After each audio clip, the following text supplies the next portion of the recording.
인자와 진리를 보내시는 하나님, 인자와 진리를 보내시는 하나님이란 제목으로 하나님 말씀 증거하도록 하겠습니다. 2026년 새해가 밝았습니다. 오늘 첫 주일 예배를 드리는데요. 그래서 오늘은 진행하고 있는 마가복음 강해를 잠시 멈추고 시편 말씀을 통해 이 한 해를 어떻게 살아야 할지, 참된 믿음과 소망에 대해 함께 상고해 보고자 합니다. 먼저 신앙 생활을 하면서 목회자로서 얻게 되는 특별한 유익이 있는데, 그건 설교 준비를 해야 되잖아요. 설교 준비를 하면서 먼저 은혜를 받게 되는 경우들이 있다는 겁니다. 우리가 프레지데이 때 합창을 하기로 해서 곡을 하나 준비했어요. 그 곡에 대해서 여러 가지 생각과 계획들을 짜다가 그 곡의 근거 구절을 가지고 말씀을 나누는 게 좋겠다, 이 생각을 하게 됐습니다. 그 말씀이 시편 57편인데, 그래서 그 말씀을 가지고 묵상하면서 설교 준비를 하는데, 근데 그 말씀이 제 마음에 깊은 요동을 주고 뜨거운 회개가 일어나게 됐습니다. 그리고 그 회개 속에서 역시 우리 하나님은 제게 또 소망을 주시는 것이었습니다.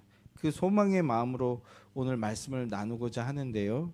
이 설교는 개인의 신앙에 대한 말씀이 될 수도 있고, 또 지금 나라가 굉장히 위태로운데 위기 속에 있는 나라의 국민이자 주권자로서 올바른 마음을 갖게 하는 말씀이 될 수도 있고, 그리고 교회론적 차원의 말씀이 될 수도 있는 그런 말씀입니다. 부디 하나님께서 우리 각 사람의 심령 안에 은혜와 지혜와 소망의 믿음을 부어주시기를 기대하면서 제게 주셨던 그 은혜 그대로 그런 은혜를 주시기를 기대하면서 말씀을 나누도록 하겠습니다. 자, 시편 57편 말씀에는요, 표제가 붙어 있습니다. 성경을 보시거나 혹은 프린트를 보시면 좋겠는데요. 성경 제일 머리에 보시면 다윗의 믹담시, 인도자를 따라 알다스엣에 맞춘 노래, 다윗이 사울을 피하여 굴에 있던 때에라고 되어져 있습니다. 여기서 믹담시라는 말은요, 표제에만 쓰이는 표현인데요.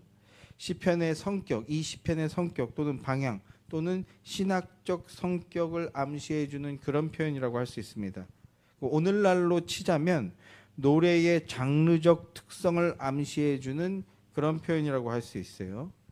그리고 알다스헷이라는 말은 멸하지 마소서라는 뜻인데요. 이 표현도 시편의 장르적 특성을 나타내주는 표현입니다. 우리 하나님은 멸하지 않으시고 승리하게 하시는 분이시다라는 믿음과 소망을 가지며 이 시를 따라 부르라, 그런 의미의 표현입니다. 자, 그런 다음에 그 뒤에 마지막에 이 시를 썼던 시점 또는 장소에 대한 설명이 덧붙여져 있는데요. 뭐라고 쓰여져 있습니까? 다윗이 사울을 피하여 굴에 있던 때에라고 쓰여져 있어요. 다윗의 역사를 배우신 분들은 아시겠습니다만, 다윗이 사울의 핍박을 피해 도망치던 중에 굴에 숨었던 적이 두 번이 있습니다. 하나는 사무엘상 22장에 나오는 아둘람 굴에서 일대이고요. 또 하나는 사무엘상 24장에 나오는 엔게디 골짜기에 있는 한 굴에서의 사건이죠. 그 중에 아둘람 굴은요, 다윗의 첫 피난처였습니다. 다윗이 골리앗을 무찌른 후에 그야말로 이락 스타덤에 올랐죠. 이제 이스라엘의 영웅적인 장수가 되어서 전쟁에 앞서 싸우게 되었는데, 나가서 싸우는 전쟁마다 모두 승리하게 되는 겁니다. 그러니까 많은 이들이 점점 더 다윗을 영웅으로 여기며 칭송하기 시작했어요. 그래서 사울이 죽인 자는 천천히요, 다윗은 만만이다, 이런 찬송을 막 부르기 시작합니다. 근데 이 노래를 당연히 사울도 듣게 된 거죠. 이 노래를 듣고 심히 분노하게 되고, 그리고 그때부터 악령에 사로잡혀서 다윗을 죽이려고 하죠. 사울이 다윗을 죽이려고 합니다. 그래서 사울에게 생명의 위협을 받아 도망치는 신세로 전락되어 버렸는데 그 첫 번째 피난처가 바로 아둘람 굴이라는 곳이었습니다. 아둘람 굴. 다윗은 아둘람 굴에 피신해서 거기에서 자리를 잡고 그리고 공동체를 세우게 됩니다. 그런데 이 아둘람 굴에 모인 사람들의 특징이 있는데 사무엘상을 보면 환난 당한 자, 빚진 자, 마음이 원통한 자들이 모였다라고 말씀하고 있는 것을 보게 됩니다. 그러니까 인생의 어려움에 처한 자, 곤비함에 빠진 자들이 모여들어서 공동체를 이루게 되었다는 그런 뜻입니다. 그러나 그 세상의 눈으로 봤을 때는 사회의 가장 최하층민들이 모여서 살아보겠다고 발버둥 치는 그런 모습일 수 있는데, 그러나 이 아둘람 공동체의 핵심은 단순히 인생의 낙오자들의 모임 이런 것이 아니라 그런 중에서도 언약을 믿고 그런 상황에서도 하나님의 은혜를 따르는 자들의 모임이었다라는 것이 이 아둘람 공동체의 핵심입니다.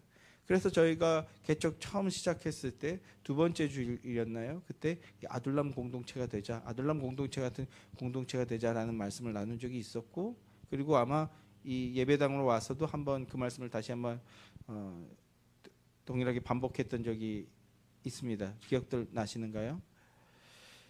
자, 우리도 그렇게 아둘람 공동체로 같은 믿음의 공동체가 되자라고 했었는데, 다윗은 사울을 피해 굴에 숨어 있었지만 그러나 오늘 말씀을 통해서도 보게 되는 것이 굴에 있었으나 그러나 그의 영혼은 하나님 안에 있었다는 겁니다. 그래서 이렇게 고백합니다. 내 영혼이 주께로 피하되 주의 날개 그늘 아래에서 이 재앙들이 지나기까지 피하리이다 라고 합니다. 굴이 피난처가 아니라, 장소적으로는 굴에 있지만 굴이 피난처가 아니라 주의 날개 그늘 아래, 주 아래가 나의 피난처라고 고백하고 있는 겁니다. 그러면 다윗이 어떻게 이런 고백을 할 수 있었나? 그 믿음의 내용을 오늘 함께 살펴보도록 하겠습니다. 먼저 본문 1절부터 3절까지 말씀 다시 한번 함께 읽겠습니다. 1절부터 3절까지 말씀인데요, 앞서도 말씀드렸듯이 시편이고 다윗이 자신의 애절한 고백을 담은 시편이니까 노래하듯이 시적 감성으로 좀 더 읽어보기를 권면합니다. 자, 함께 시작. 하나님이여 내게 은혜를 베푸소서, 내게 은혜를 베푸소서. 내 영혼이 주께로 피하되 주의 날개 그늘 아래에서 이 재앙들이 지나기까지 피하리이다. 내가 지존하신 하나님께 부르짖음이여 곧 나를 위하여 모든 것을 이루시는 하나님께로다. 그가 하늘에서 나를 삼키려는 자의 비방에서 나를 구원하실지라. 셀라. 하나님이 그의 인자와 진리를 보내시리로다. 자, 이 노래를 부르던 당시에 다윗은요, 앞서도 말씀드렸듯이 사울로 인해서 생명의 위협을 받아서 죽느냐 사느냐 하는 그런 상황이었어요. 그렇게 굉장히 절망적인 처지에 놓여 있었던 상황이었습니다. 사무엘 선지자로부터 왕이 될 것이라는 그 명과 함께 기름 부음을 받았습니다. 그러나 왕좌는 고사하고 도망자의 신세로 전락하여서 굴 속에 숨어 있는 것이 다윗의 현실입니다. 그런데 다윗이 무엇을 붙잡고 있는가? 하나님의 신실하심을 붙잡고 있습니다. 우리 하나님은 어떤 하나님이시냐? 한번 언약하신 것은 반드시 지키시는 하나님이시다라는 그 하나님에 대한 믿음을 붙잡고 있는 게 다윗의 상황입니다. 그래서 이렇게 기도하는 겁니다. 하나님이여 내게 은혜를 베푸소서, 내게 은혜를 베푸소서. 자비와 긍휼로 내게 은혜를 베풀어 달라고 기도합니다. 다윗은 하나님의 언약은 인간의 자격이나 노력이 아니라 하나님의 긍휼하심 위에서 세워진다는 것을 알고 있는 겁니다. 그리고 이어서 이렇게 고백합니다. 내 영혼이 주께로 피하되 주의 날개 그늘 아래 피하였다. 이렇게 고백합니다. 말씀드렸습니다만 지금 다윗은 생명의 위협을 피해 굴 속에 숨어 있는 상태입니다. 왕궁에서 영웅이자 왕의 사위로 최측근으로 막 떵떵거리고 있다가 지금 굴 속으로 피해 있는 상태입니다. 그러나 그런 처지와 상황에 비관하는 것이 아니라 우리 하나님은 신실하신 분이심을 믿고 있기에 주님 안에서 찬송을 하고 있는 거라고요. 상황과 환경 때문에 급급해서 일이 일비하는 것이 아니라 주님 안으로 피하는 겁니다. 사도 바울도 동일한 믿음의 고백을 하는 것을 보게 됩니다. 에베소서 4장 1절 말씀을 보게 되면 주 안에서 갇힌 내가 너희를 권하노니라고 말씀합니다. 근데 이때 지금 사도 바울은 로마 감옥에 갇혀 있는 상태였어요. 자기가 로마 감옥에 갇혀 있는데 그런데 자신에 대해서 주 안에 갇혔다 이렇게 표현하고 있습니다. 언약 안에 예수 그리스도 안에 속한 존재임을 알고 믿고 있었기에 이런 고백이 가능한 겁니다. 그러니 감옥에 있음에도 도리어 감옥 밖에 있는 자들 향해서 문안을 전하면서 그들에게 복음을 전하는 모습을 보이는 것입니다. 여러분, 이것이 바로 그리스도인입니다. 그리스도인은 우리도 이 땅에 속해 있습니다. 땅에 속해 있지만 그러나 그 영혼이 하나님께 속한 자들입니다. 하나님의 숨결, 하나님의 호흡이 들어와서 이 땅에서부터 천성의 호흡으로 살아가는 존재들이라고요. 그 예수 그리스도 안에 속한 자들입니다. 상황과 환경에 속한 자가 아니라 하나님 안에 속한 자인데 우리 하나님은 모든 것을 이루시는 전능하신 하나님이십니다. 그래서 시편 기자가 그 하나님께 담대하게 찬양하면서 간구할 수 있는 것입니다. 그러면 시편 기자가 다윗이 하나님께 무엇을 간구하고 있습니까? 3절 말씀을 보면 그가 하늘에서 나를 삼키려는 자에게서 나를 구원하시리로다 라고 고백하고 있습니다. 알다스엣이죠. 알다스엣. 나를 멸하지 않으실 것이다. 내가 멸망하도록 내버려 두시지 않으실 것이다. 이렇게 고백하고 있다고요. 그런데 그 하나님의 구원하심의 방법을 고백하고 있는데 그 구원의 방법이 뭐라고 고백하고 있는가? 3절 후반절에 보면 하나님이 그의 인자와 진리를 보내시리로다 라고 고백하고 있습니다. 구원자를 보내주실 것이라고 고백하고 있는데 그 구원자를 인자와 진리라고 표현하고 있습니다. 이 인자와 진리가 무엇입니까? 이걸 구속사적 맥락으로 보면 누구를 가리키는 말인가요? 자, 보시죠. 요한복음 1장 17절 말씀입니다. 율법은 모세로 말미암아 주신 것이요 은혜 즉 인자와 진리는 예수 그리스도로 말미암아 온 것이다라고 증언하고 있죠. 우리 구주 예수 그리스도이시다라는 겁니다. 다윗이 오실 예수를 미리 기대하며 믿음으로 고백하고 있는 겁니다. 그 안에서 참된 구원과 참된 구원 안에서 참된 생명으로 나가게 될 것이다라는 것을 고백하고 있는 거예요. 그 예수 그리스도께서 육신을 입고 이 땅에 오셔서 십자가 위에 오르셨습니다. 그리고 그 십자가 위에서 다 이루었다. 테텔레스타이 다 이루었다라고 선포하셨습니다. 그리고 성경의 마지막 책인 요한계시록 마지막 부분에 이르러서는 또 이렇게 말씀하고 있습니다. 이루었도다. 나는 알파와 오메가요 처음과 마지막이라 라고 하고 우리 하나님은 모든 것을 이루시는 분이십니다. 할렐루야. 이것이 고난 가운데 있던 다윗의 믿음이었고 사도 바울의 믿음이었고 그리고 성경에서 증언하고 있는 모든 믿음의 선배들의 믿음이었습니다. 사랑하는 성도 여러분, 하나님께서 우리 안에서 그 구원의 일을 이루실 것을 믿고 믿음으로 견고하게 서시는 여러분들 되기를 주님의 이름으로 축원합니다. 자, 이어서 본문 4절부터 6절까지 말씀 다시 한번 함께 읽겠습니다. 시작. 내 영혼이 사자들 가운데서 살며 내가 불사르는 자들 중에 누웠으니 곧 사람의 아들들 중에라. 그들의 이는 창과 화살이요 그들의 혀는 날카로운 칼 같도다. 하나님이여 주는 하늘 위에 높이 들리시며 주의 영광이 온 세계 위에 높아지기를 원하나이다. 그들이 내 걸음을 막으려고 준비하였으니 내 영혼이 억울하도다. 그들이 내 앞에 웅덩이를 팠으나 자기들이 그 중에 빠졌도다. 셀라. 여기 셀라라는 표현은 그 시편에서 나오는 찬양의 표현인데 이 표현도 이 말씀을 믿음으로 동의하며 묵상해라 라는 그런 의미의 말씀입니다. 이 구절들은 다윗이 자기 현실을 바라보고 고백하는 내용입니다. 1절부터 3절에서 천성의 하나님을 향해 믿음을 고백했는데 자기 현실을 바라보고 있는 내용들인데요. 그 현실이 어떻습니까? 내 영혼이 사자들 가운데 산다 라고 표현합니다. 또 내가 불사르는 자들 중에 누워있다 이렇게 표현하고 있습니다. 대적자들, 자기를 집어삼키려고 하는 그 대적자들에 둘러싸여 있는 아주 긴박한 현실 속에 있다라는 것을 고백하고 있는 것입니다. 여러분의 현실은 어떻습니까? 크게 다르지 않죠. 그 내용의 차이는 혹 있을지라도 우리 이 땅에서 살고 성도는 이 땅에서 살고 있다면 그 악한 마귀의 권세 아래에서 마치 사자들 가운데 그 불사르려고 하는 자들 중에 놓여 있다고 할 수 있겠죠. 그런데 다윗의 시선이 어디를 향하고 있는가? 내가 지금 사자들 가운데에서 살아가고 있고 그리고 불사르는 자들, 나를 불태우려고 하는 자들 중에 누워있다 이렇게 하고 있는데 어디를 바라보고 있습니까? 하늘을 바라보고 있다는 겁니다. 하늘.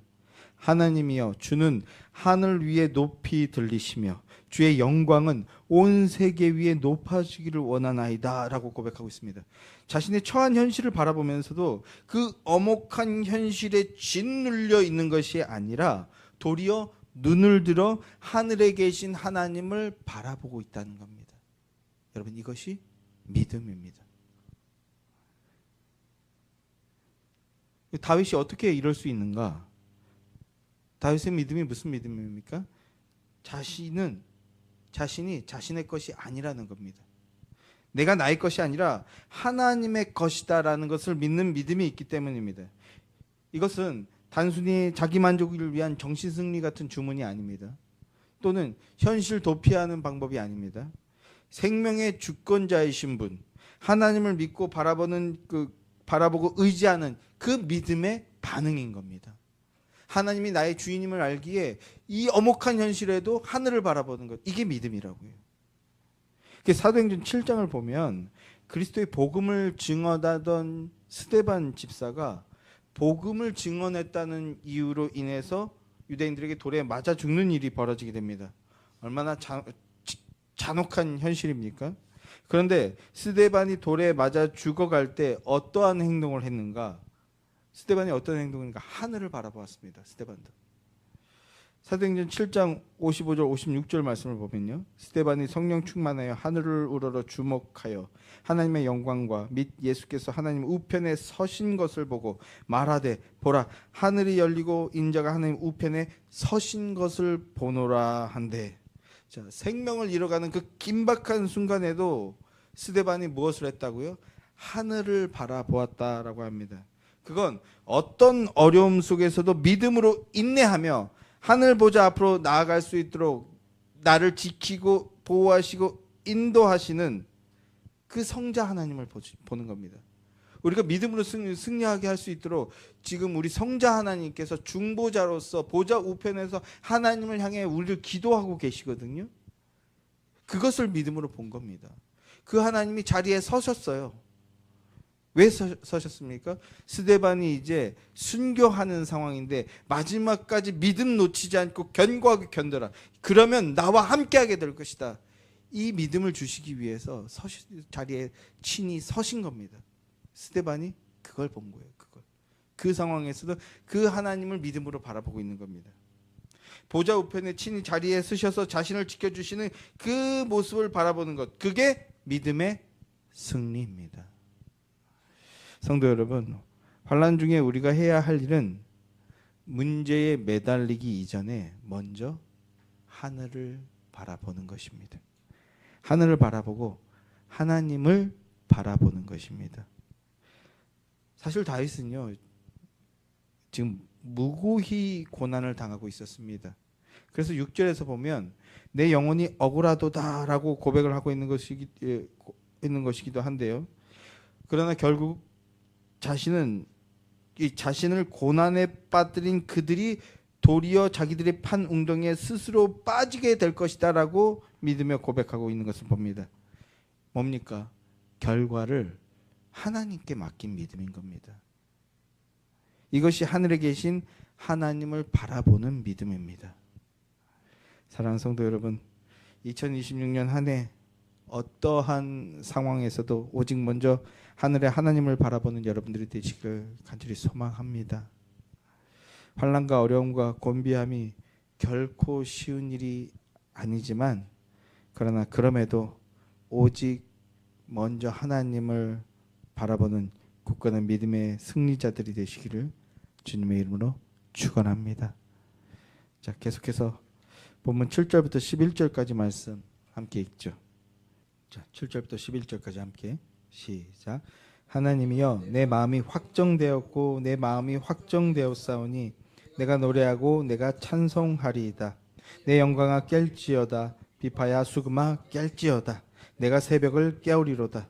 주여, 내가 만민 중에 주께 감사하오며 문 나라 중에서 주를 찬송하리이다. 무릇 주의 인자는 커서 하늘에 미치고 주의 진리는 궁창에 이르나이다. 하나님이여, 주는 하늘 위에 높이 들리시며 주의 영광이 온 세계 위에 높아지기를 원하나이다.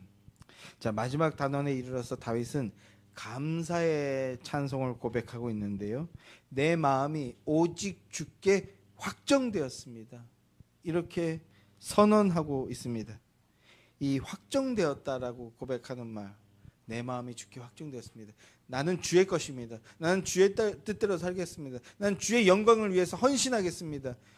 이렇게 고백하는 말인데, 이 확정되었다라는 말은요, 난 처음부터 흔들리지 않았었다라는 말이 아닙니다.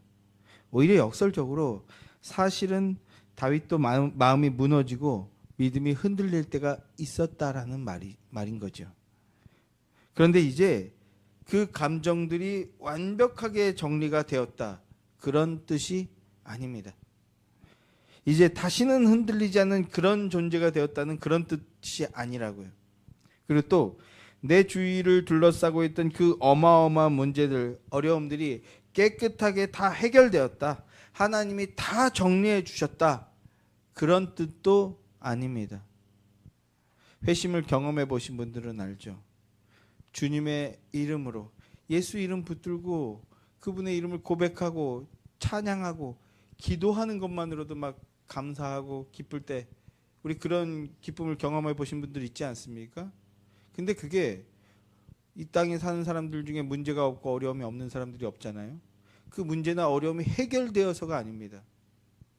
해결되어서가 아니라 주님이 내 안에 임재하셨다라는 것, 내가 주님의 것이 되었다는 것, 그것만으로 막 기쁘고 감사한 거예요.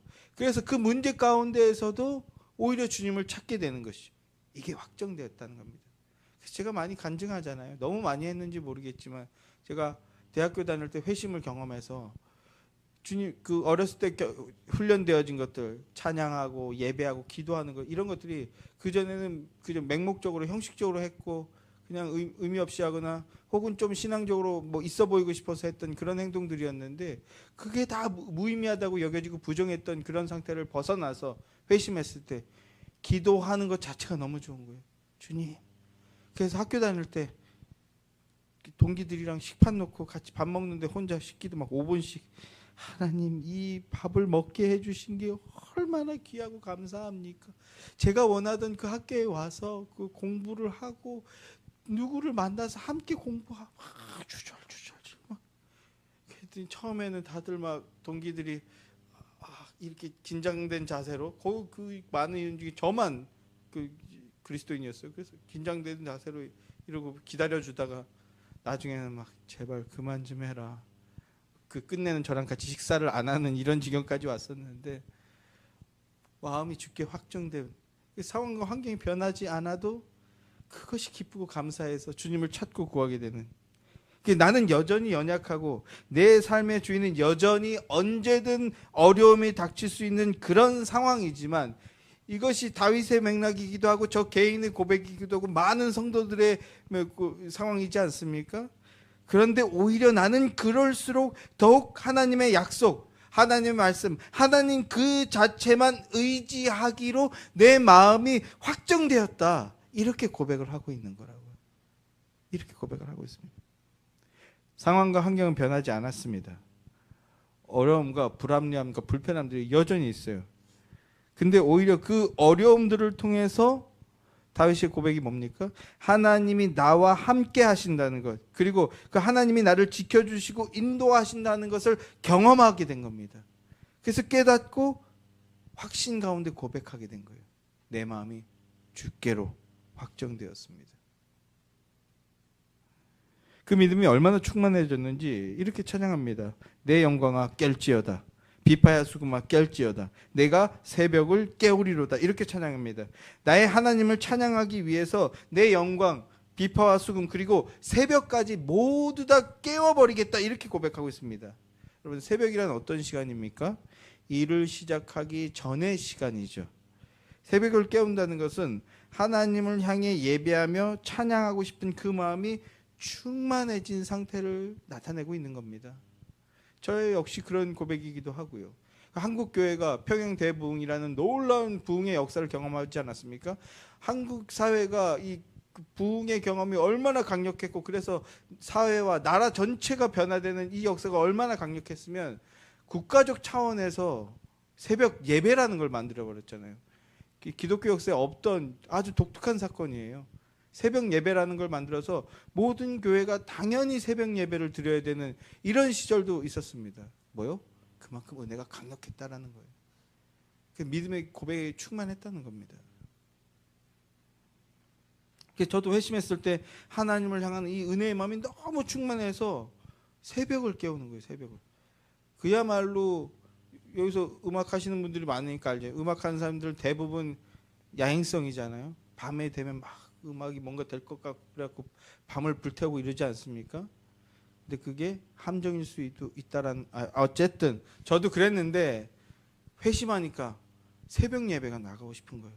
엄마 손잡고 가던 그 시절을 기억하면서, 꼭 그게 정답이라는 것은 아니지만 지금 말하는 맥락은요, 은혜가 뜨거웠다라는 겁니다. 그래서 새벽부터 막 일어나서 내 삶을 개혁하고 개척해 나가는 이 감사를 저도 고백했고 다윗도 지금 그 은혜를 고백하고 있는 겁니다. 내 삶을 주의 말씀, 주의 은혜 안에서 새롭게 일으켜 나가겠다, 이런 고백을 하고 있는 겁니다. 그러니까 다윗은 지금 그 무엇보다 우선적으로 하나님을 찬양하고 나아가겠다라는 그런 고백을 하고 있는 겁니다. 예배하는 삶이죠. 예배하는 삶. 그리고 내 영광아 깰지어다라고 고백하고 있는데요. 내 영광아 깰지어다가 내 영혼아 깰지어다, 우리 흔히 이렇게 고백하지만 그게 아니고 영광아 깰지어다라고 하는 것은 다윗이 고난 속에서도 장차 누리게 될 영광을 미리 바라본 것입니다. 하나님 안에 있는 그 영광을 미리 바라본 거예요. 사도 바울이 이렇게 고백하죠. 로마서 8장 18절 말씀을 보면 이렇게 고백합니다. 로마서 8장 18절 말씀 함께 읽어볼까요? 함께 시작. 생각하건대 현재의 고난은 장차 우리에게 나타날 영광과 비교할 수 없도다. 아멘. 자, 다윗은요, 하나님이 선택하셨습니다. 다윗이 제가 왕이 되겠습니다라고 자원한 게 아니었어요. 하나님이 선택해서 목동으로 그냥 순수하게 살아가고 있던 이를 선택해서 왕으로 하나님이 세우셨습니다. 그런데 인생의 여정에서 다윗이 골리앗을 무찌르고 난 뒤부터 승승장구하게 됩니다. 그래서 다윗은 어떤 마음을 먹었냐 하면, 내가 이제 사울 왕에게 충성 봉사하며 살아가야 되겠다. 그러면 잘 되는 거, 그게 하나님께 영광인 줄 알고 그렇게 살려고 했습니다. 그런데 사울 왕에게 충성하던 다윗에게 생각지도 못한 엄청난 환난들이 닥치는 겁니다. 뭡니까? 사울 왕이 자기를 죽이려고 한다는 거예요. 믿을 수 없는 현실에 생명이라도 부지하기 위해서 피난길을 떠났는데 오히려 그 과정들을 통해서 하나님의 뜻과 하나님의 함께 하심을 깨닫고 경험하게 되었다는 겁니다. 그리고 그 하나님 안에서 이루어질 영광을 보게 되어진 겁니다. 단순히 자기가 왕이 된다라는 그런 차원이 아닙니다. 훨씬 더 높은, 내가 왕이 되어짐으로 그 왕의 의미가 무엇인지 거기까지 보게 된 거예요. 하나님께서 다윗을 왕으로 세우심으로써 진정한 왕을 보여내게 하는 그 영광까지 보게 되는 겁니다. 사랑하는 성도 여러분, 하나님은 다윗을 진정한 왕이신 예수 그리스도의 예표로 사용하시기 위해서 그를 왕으로 세우셨습니다. 그게 성도의 본분입니다. 그러면 이제 예수 그리스도 안에 있는 자들, 우리는 무엇이 되는 걸까요? 자, 베드로전서 2장 9절 말씀도 함께 읽어보죠. 함께. 자, 그 프린트물에 있습니다. 함께 시작. 그러나 너희는 택하신 족속이요 왕 같은 제사장들이요 거룩한 나라요 그의 소유가 된 백성이니 이는 너희를 어두운 데서 불러내어 그의 기이한 빛에 들어가게 하신 이의 아름다운 덕을 선포하게 하려 하심이라. 택하신 족속, 왕 같은 제사장, 거룩한 나라, 이게 왕의 삼직이거든요. 그리스도께서 이루신 완전한 삼직, 그것이 각자의 은사에 따라서 우리에게 부여되고 있다라는 건데, 우리의 정체성, 우리는 진정한 왕이신 예수 그리스도의 증거자가 되는 왕이자 제사장 같은 거룩한 나라인 존재들이 되었다라는 겁니다. 그게 성도입니다. 그래서 그분의 아름다운 덕, 즉 복음을 증언하고 선포하게 하기 위해서 세움을 받은 것이 바로 저와 여러분이라는 것입니다.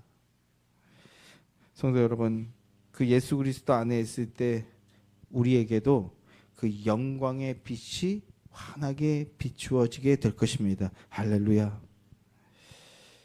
결론 부분에 이르러 다윗의 찬송은 만민, 문나라라고 되어 있는데 모든 나라로 확장되어집니다.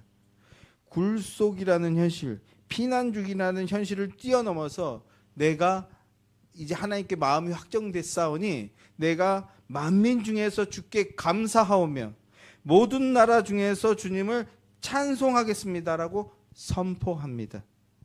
어떻게 이런 고백을 할 수 있습니까? 이어지는 구절을 보면 주의 인자는 커서 하늘에 미치고, 하늘에 미칠 정도로 주의 인자하심이 크고 주의 진리는 궁창에 이르기 때문이다라고 합니다. 성도 여러분, 이것이 바로 우리 하나님이십니다. 우리 하나님 바로 이런 분이십니다.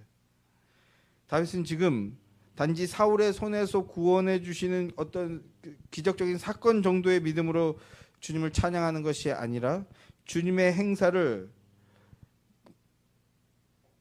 주님의 그 만민 중에 창송하고 열방 중에 알리겠다라고 하는데, 이것은 다윗을 통해 예표되어지는 그리스도를 통해서 성취될 구원 역사와 창조 경륜의 완성을 예시하고 말씀하고 있는 겁니다. 완전하게 이루어내실 것이다.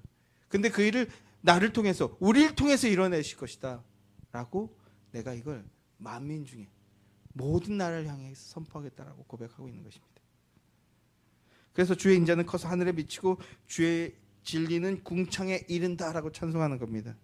하늘보다 더 높은 주의 인자, 궁창보다도 더 넓은 주의 진리, 그 복된 역사에 감사하며 찬송하겠다는 것, 이게 성도의 고백입니다. 사랑하는 성도 여러분, 이것이 성도의 모습이고, 그리고 이 찬양이 바로 우리의 본분입니다. 우리는 주의 날개 아래, 즉 십자가 아래 있는 새로운 살길, 영원한 생명의 길에 들어선 자들입니다. 이 복된 사실을 믿음으로 단단히 붙들며 하늘 위에 높이 들리시는 주의 영광을 온 마음을 다해 찬송하며 살아드리는 복된 성도들이 되시길 주님의 이름으로 축원합니다. 그리고 그런 은혜의 능력이 충만하게 역사하는 2026년 한 해 저와 여러분, 그리고 예수의 교회가 되기를 축원합니다.